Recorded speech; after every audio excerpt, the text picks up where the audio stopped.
Quem é que pode ir preso? Pela legislação, né? Porque hoje até eu e a Elaine ficamos presos no elevador hoje, 22 minutos, hein, Elaine? Sim. Ficamos presos no elevador hoje. Mas a questão é a seguinte, no Brasil, pela legislação, preso só pode ser aquele que teve a sua culpa reconhecida por uma sentença, uma decisão, um acórdão, transitado em julgado. O que quer dizer isso? Uma decisão judicial que imputa a culpa a alguém por determinado crime e não cabe mais recurso contra ela. Então, a prisão é possível daí. Também é possível se prender alguém no estado de flagrância, que é você é pego com a boca na botija, cometendo o crime, tendo finalizado o crime, ou logo após finalizado o crime, tendo sido pego após uma perseguição, ou no caso da prisão preventiva. No caso da prisão preventiva, eu tenho dois requisitos fundamentais. Primeiro é o chamado em latim, fumus comissi delicti, a fumaça de ter cometido delito. Ou seja, existem evidências robustas, fortes, que dizem, essa pessoa provavelmente cometeu esse crime. Mas não basta, ela tem que ser somada com outro requisito, que é o periculum in libertatis, o perigo da liberdade desse que provavelmente, certamente, parece que é verdade, cometeu o crime. E esse perigo está no perigo de fuga, no perigo de, em liberdade, continuar a cometendo crimes da natureza do crime pelo qual ele é investigado ou processado, ou por, em liberdade, este réu ou este investigado ter a capacidade de prejudicar o curso da investigação criminal. Pois bem, Silvanei, ex-diretor-geral da Polícia Rodoviária Federal, que crime está sendo investigado? É um inquérito, senhores, não é nenhum processo. O crime de provavelmente ele ter operado a Polícia Federal, a Polícia Rodoviária Federal, para que eleitores do Lula não chegassem às suas zonas eleitorais, não chegassem aos seus locais de votação.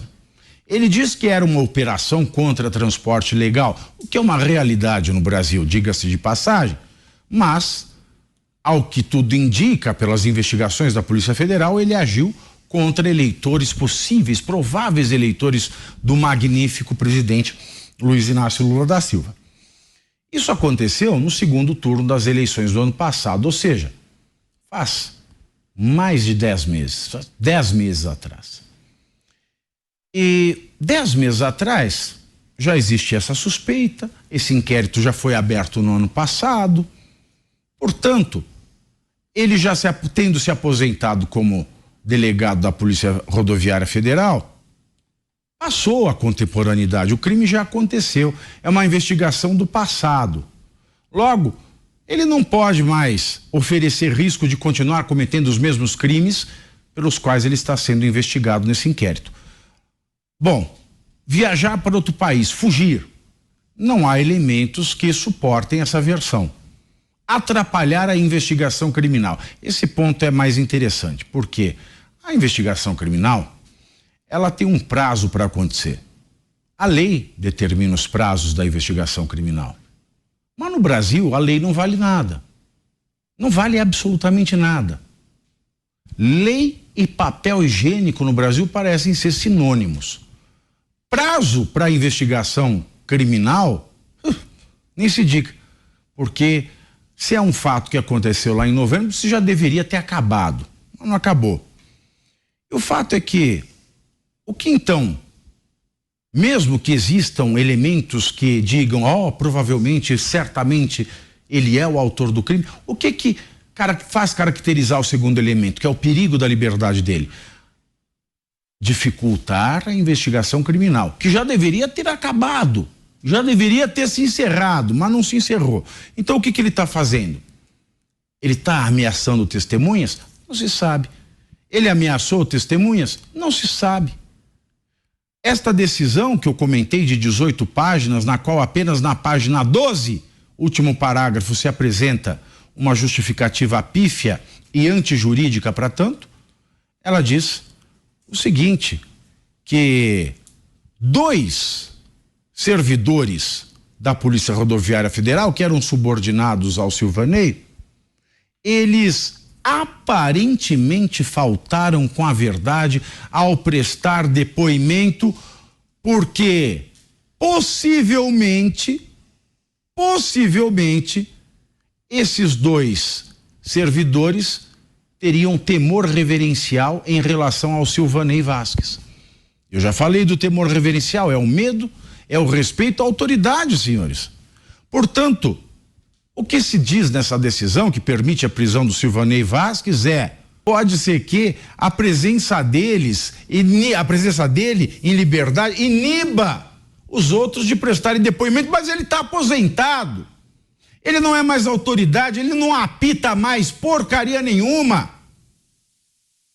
Outra questão, não há prova aqui de que ele interferiu, de que ele coagiu, de que ele mandou que esses 2 dessem depoimentos falsos no curso do processo, atrapalhando a investigação criminal. Portanto, o que nós temos aqui é a hipótese de uma prisão ilegal. Absolutamente ilegal. Pavina, até sua opinião, não é minha opinião, é a lei. E eu trago aqui todos os diplomas de todas as minhas titulações. Eu rasgo, porque eu faria pior. Eu baixaria a calça e faria coisa pior com os meus diplomas. Mas toda a doutrina, toda a jurisprudência, toda a legislação brasileira dizem que isto não é um caso de prisão preventiva. Pode ser que Silvanei tenha operado, sim, um esquema enquanto ele era diretor-geral para impedir que vans chegassem ao local de votação. Pode ser, pode, mas ele tem que responder em liberdade. Tem que responder em liberdade. É a lei. Eu não posso aqui ignorar a lei. E o que nós estamos vendo aqui é mais um episódio grotesco de desrespeito à legislação brasileira. Depois do anúncio da prisão de Silvinei Vasquez, a relatora da CPMI, senadora Elisiane Gama, afirmou que vai pedir uma nova convocação do ex-diretor da Polícia Rodoviária Federal. Então, hoje, mais do que nunca, a partir desta prisão, está clara a necessidade de reconvocação e fazer uma compatibilidade a partir dos documentos que nós levantamos com a fala que ele trouxe aqui na comissão. E é exatamente o ponto fundamental que nós faremos a partir deste momento. Eu espero que haja uma nova deliberativa em pouco tempo, e aí será convocada pelo presidente da comissão, e nesta deliberativa nós faremos, de fato, a apresentação desses novos requerimentos, dentre eles do pedido de reconvocação do Silvinei. A defesa de Silvinei Vasquez informou que pretende pedir ao ministro Alexandre de Moraes a revogação da prisão. Segundo o advogado que representa o ex-diretor da Polícia Federal, Eduardo Simão, a prisão preventiva não deve ser feita com base em fatos antigos. Ana, eu estava apurando aqui com relação à decisão do ministro Alexandre de Moraes que determinou a prisão do ex-diretor da Polícia Rodoviária Federal.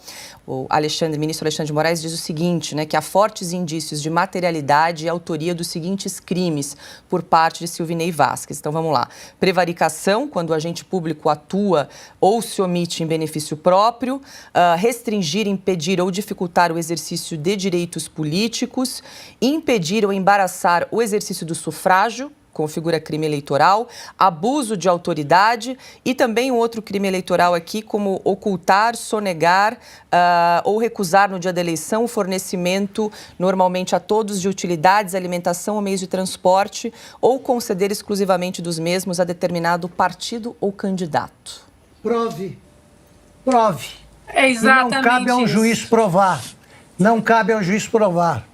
Tá, o porteiro da pior faculdade de Direito do Brasil sabe que, se existe essa suspeita, a apresentação do caso é feita pelo Ministério Público, o juiz se recolhe ao seu lugar e espera para ouvir os dois lados. É preciso haver o direito de ampla defesa, que não é respeitado. O juiz não pode se declarar vítima. Essa eleição já acabou. O ano acabou. O resultado foi favorável aos que derrotaram o Bolsonaro, como o ministro Barroso. O que eles estão querendo agora? Punir por quê? Como é que você vai acusar alguém de ter interferido numa eleição em que foi derrotado? Por quê? E quais são as provas? Quem investiga? Como é que se prende antes da apresentação de qualquer prova? Então é o país do avesso, já ele fica de pé, sim. Ana. Foi exatamente o que eu escrevi aqui enquanto você estava lendo. Fortes indícios e materialidade, mas isso é objeto de investigação. Fortes indícios, isso não é objeto de prisão preventiva por fortes indícios dessa lista aí de possíveis crimes que ele tenha cometido. Então é assim, qualquer forte indício manda prender, joga na cadeia com uma prisão preventiva, depois fica ali mantendo a prisão preventiva, isso tudo sob fortes indícios. Isso é inacreditável. Então, alguns pontos que eu quero trazer aqui para a gente, para a nossa conversa, Paula. Primeiro, ele não tem, o Silvinei não tem foro privilegiado. Já começa tudo errado. Ele não tem foro privilegiado. Assim como nenhum preso do 8 de janeiro. Ninguém tem foro privilegiado. Isso não pode estar na última instância da nossa justiça. Porque se algo está errado em algum momento do devido processo legal, a quem essas pessoas vão recorrer? Se já começa errado lá de cima. Silvinei Vasquez não tem foro privilegiado. Segunda coisa que eu queria trazer para nosso debate. A acusação, né, que poderia ter tido interferência no trânsito ali para evitar que as pessoas votassem. Isso numa região que votou 75% com Lula, né? A última eleição teve mais ou menos 3 milhões de votos a mais do que o presidente Bolsonaro. A Polícia Rodoviária Federal ia mesmo parar e evitar 3 milhões de pessoas de votar? Ia pedir o título e ia pedir: o senhor vota em quem? No Lula ou no Bolsonaro? Todos que eles pararam na operação votariam no Lula? 3 milhões de pessoas? Então, assim, tá tudo errado. Tá tudo errado. E mais errado ainda é essa relatora da CPMI do 8 de janeiro entrar nessa situação. Porque o que o Silvinei Vasquez tem a ver com 8 de janeiro é uma confusão, é uma salada de ilegalidades e de falácias e de mentiras que essa gente coloca, que é inacreditável. A própria manutenção da prisão do Anderson Torres por Alexandre de Moraes, ela foi escrita baseada em questionamentos sobre as urnas. Mas espera aí, ele está preso por causa do 8 de janeiro, uma possível leniência. E aí agora a manutenção da prisão preventiva, uma hora foi expedida por causa de questionamentos das urnas eletrônicas. Agora a Elisiane Gama, que é relatora da CPMI do 8 de janeiro, quer interferir numa operação que aconteceu nas eleições. Está tudo errado, Paula.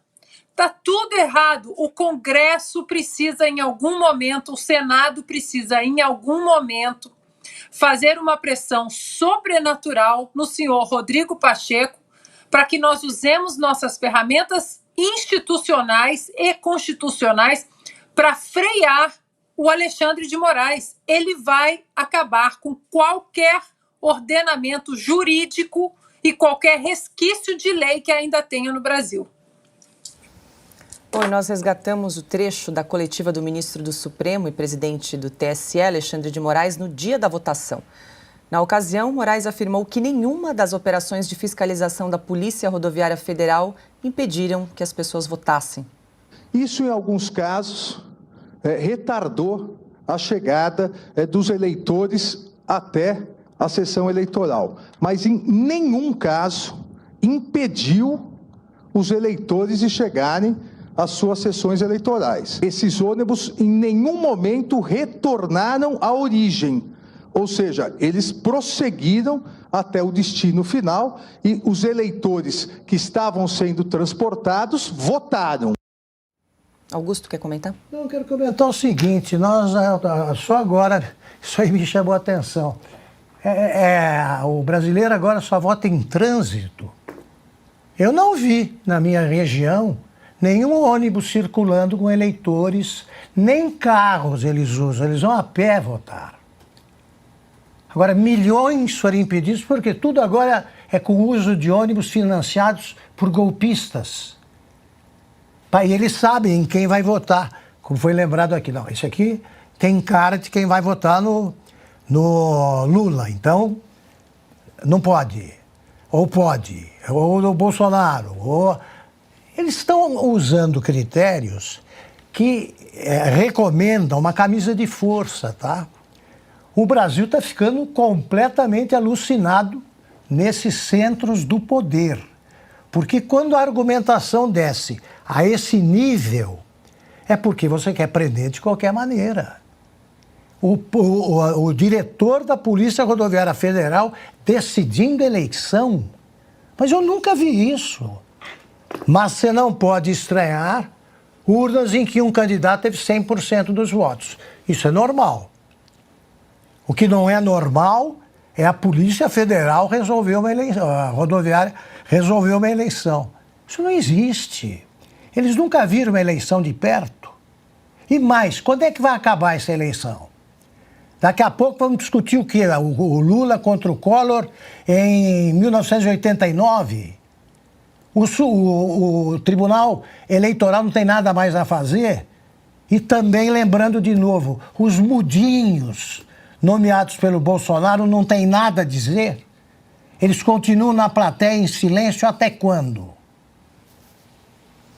Ô Silvio, chama atenção, né, que o mesmo ministro do TSE que nós vimos aí um trecho da coletiva falando que nenhum caso de nenhuma operação de fiscalização da Polícia Rodoviária impediu que os eleitores votassem no dia das eleições, seja primeiro ou segundo turno, é o mesmo ministro que autorizou a prisão do diretor da Polícia Federal, Silvinei Vasquez. Mais do que um ministro do TSE, é o ministro que presidiu as eleições, né? Paula, vamos lá, em 3 pontos aqui. Primeiro ponto, com base nessa afirmação que resgatamos aqui em vídeo, é possível concluir o seguinte: não houve prejuízo às eleições. Isso deve ser o ponto de partida dessa história. Não houve prejuízo para as eleições. Se ali havia eleitores do presidente Lula, então candidato Lula, eles não foram prejudicados. Isso quem disse foi o presidente do TSE, o ministro Alexandre de Moraes. Está gravado. E ele falou isso em coletiva no mesmo dia, naquele segundo turno.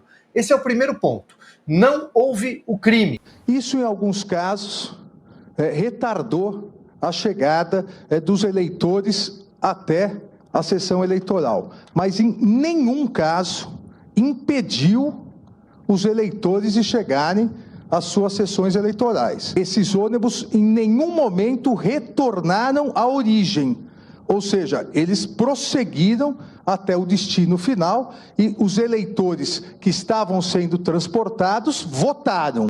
Vamos partir daí. E outra, não estamos falando de crime de corrupção, mensalão, petrolão, covidão, não. Estamos falando sobre uma suposta operação da Polícia Rodoviária Federal, ou seja, o uso da máquina pública para fins eleitorais. Agora, vamos para o segundo ponto. Com base em quê? Porque, ao contrário do que estamos assistindo hoje o dia inteiro, a imprensa tradicional, a velha mídia, dizendo que há uma fartura de provas, tem gente já condenando o Silvinei. Veja, nós lemos, nós temos os documentos. Antes do programa, todos tivemos acesso. O ministro Alexandre de Moraes levantou o sigilo.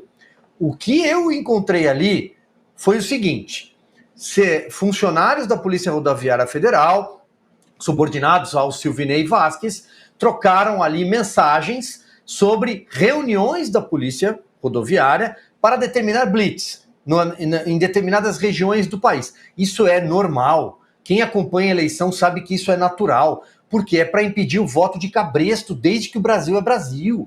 Isso é para impedir coronelismo, compra de votos na véspera da eleição, boca de urna, isso é muito normal. E a Polícia Rodoviária Federal, que trabalhou com enorme eficiência no governo Jair Bolsonaro, nunca houve tanta apreensão de drogas, por exemplo, e polícia efetiva na fronteira como no governo Jair Bolsonaro. Trabalhou no dia das eleições para fiscalizar o ônibus, buscando ônibus clandestinos. A gente sabe que esses líderes regionais embarcam pessoas nesses ônibus para votar em troca de cesta básica, em troca de algum dinheiro, muitas vezes. Há relatos sucessivos, e não só em eleições majoritárias para presidente da República, mas eleições municipais. Acontece com mais frequência, inclusive. Então, a Polícia Rodoviária Federal estar atenta a isso é um problema? Não, absolutamente não. Está desempenhando o seu papel. Houve mapas, né, mapeamento de municípios onde o Lula teve uma votação mais expressiva, isso teria sido feito por funcionários da Polícia Rodoviária Federal. Perderam tempo, porque basta acessar qualquer site noticioso no dia da eleição que você tem esses mapas. Nós fazemos na Revista Oeste, né, nas organizações A, B e C da velha imprensa também fazem, os jornais trazem isso estampado, os mapas de calor, qual município fulano foi mais votado, em que região o outro teve mais votos, cruzamentos. Isso é trabalho jornalístico, nem precisavam ter feito esse trabalho, bastava recortar e colar o mapa da internet. Bom, terceiro ponto que eu quero tocar, e aí talvez o ponto grave. Paula, prisões preventivas são excepcionais, elas deveriam ser, segundo o artigo 282 e o 302 do Código de Processo Penal. É quando se esgotam outros mecanismos dentro do processo penal, né? Então vou recorrer aqui, Paula, a um trecho da lei, porque é o que nós devemos fazer como jornalistas, citar a lei e não condenar alguém como está acontecendo por aí, tá? Olha só, sobre abuso de prisão preventiva, aliás, algo que era criticado durante a Lava Jato, né? Prisões elásticas demais, acho que a Cris trouxe essa observação, que é sim um atropelo a garantias constitucionais, tá? Então, o parágrafo 6º do artigo 282 do Código de Processo Penal prevê, né? Prisão preventiva só é cabível quando não for possível sua substituição por medidas cautelares. E, neste caso, o Ministério Público foi contra a prisão preventiva do Silvinei. Mas o ministro Alexandre de Moraes autorizou a revelia do Ministério Público, passando por cima, inclusive, da manifestação do Ministério Público. Quando elas devem acontecer? Quando há risco de destruição de provas. E que provas seriam destruídas a essa altura do campeonato, como bem lembrou o Augusto? Nós estamos em agosto, as eleições aconteceram em outubro, quando há risco de fuga. O Silvinei não vai fugir, nunca deu nenhum indício disso, compareceu à CPMI recentemente. E mesmo aqueles que fogem do país, eles são encontrados. Então, ameaça a testemunha. Que testemunha ele iria ameaçar? Ou seja, nesse caso, é mais uma vez o uso da polícia de governo, da polícia política, porque tudo isso partiu da Polícia Federal, que tem dono. O ministro da Justiça já disse, ele comanda a Polícia Federal, é dele, ele coordena a KGB do governo Lula. E encerro, Paula, com o seguinte: o Silvinei é mais uma vítima, mais um preso político, assim como Anderson Torres e assim como Mauro Cid. Por quê? Não tenho procuração alguma para defendê-los. Se ficar provado que eles cometeram crimes, que sejam punidos. Mas até agora o que temos são ilações, conjecturas e recortes de jornais que vão parar em processos, que vão parar em pedidos de busca e apreensão, tá? Mas são presos políticos numa tentativa de fechar o cerco ao presidente Jair Bolsonaro.